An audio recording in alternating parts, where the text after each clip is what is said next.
Hi everyone. So I know I don't ever really do videos like this, but I was teaching my girls, and I know that when I learned how to crochet, I couldn't find any videos like this when I learned. And of course I know I learned how to do slip knots and stuff like that, but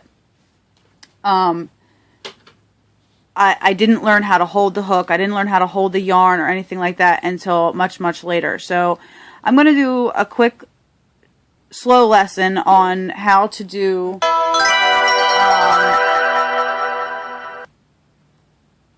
sorry, my Facebook just went off. How to do a slip knot, how to hold the hook, and how to hold the yarn when you're trying to crochet.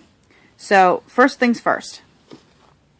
When you are learning to crochet, this is a crochet hook, not to be confused with knitting needles. Knitting needles is 2. A crochet hook is 1. It looks like this. It has like a flat side, and then it has a little hook at the end. There's 2 ways you can hold the crochet hook. You can hold it like this. So I've tried holding it like this, but it makes it very awkward to actually grab the yarn. Or you can hold it like this. Now this is the way that I hold it. It's just a lot easier for me to use and stuff like that. I can't hold it like a pencil. I have to hold it like this. So once you've gotten comfortable with holding the hook however you're going to hold it, whether it be like this or whatever other way, you want to learn how to work with the yarn. Now, when you are crocheting, you do something similar to when you're knitting and you cast on, but it's only 1 loop, and it's not a whole lot of like cast on, cast on, cast on. It's just one simple thing, and it's called a slip knot. The way that I've taught my girls to do a slip knot is wrap it around like this. X marks the spot. Take the longer length, put it between your 2 fingers. Then drop your fingers and pull through. And then you just pull this knot up till it looks like a little loop. I'm going to do that again so that you can see again. Wrap around your 2 fingers. X marks the spot, and if you have to hold it until you get comfortable with it, that's fine. That my girls do that. Take the working side, drape it between your 2 fingers, just like this. And then take it and pull it through and pull down. And then just work it up. And then put your loop on your hook. And I'm sorry if it's a little blurry. I'm using my cell phone because my regular camera is actually, the batteries are dead. Now, after you have gotten the slip knot done and you're comfortable with the way that you're holding your hook, you put the slip knot on your hook. The next step is learning how to hold the yarn. Now, when I was first learning, I couldn't find videos on how to hold the hook or how to hold the yarn. A lot of times people were just like, oh, you just hold it like this and this and and for the longest time, because I actually started knitting first, I would wrap the yarn around like that and because that's what you do with knitting. That's not how you do it. One way that I've taught my girls to hold the working yarn for crochet is you make a V. You make a V and you drape the yarn between your 2 fingers, and you close your fingers lightly, not too hard. You don't want a vice grip so you can't move the yarn. Just lightly. No death grip. No death grip. And you want to turn your hand so that your middle finger and your thumb can hold the knot.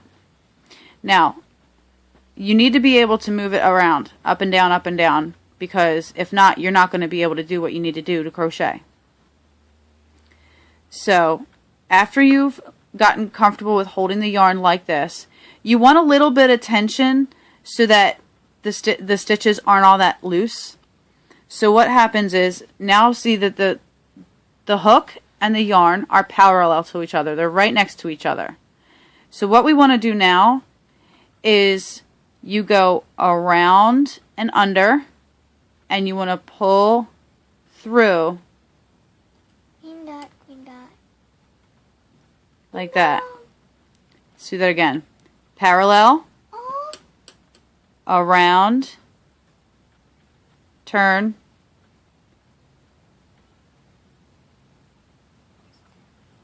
parallel, around,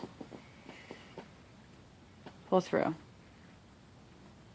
And I would practice this.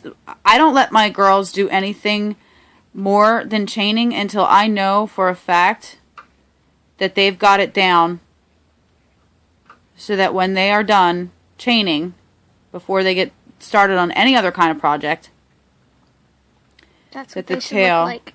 this is what the tail should look like. The tail? Yep, this is the tail. Tail, chain. This is what the chain should look like, I should say. That was my daughter Lilia that you just heard speaking. This is what it should look like. It should look like a bunch of V's.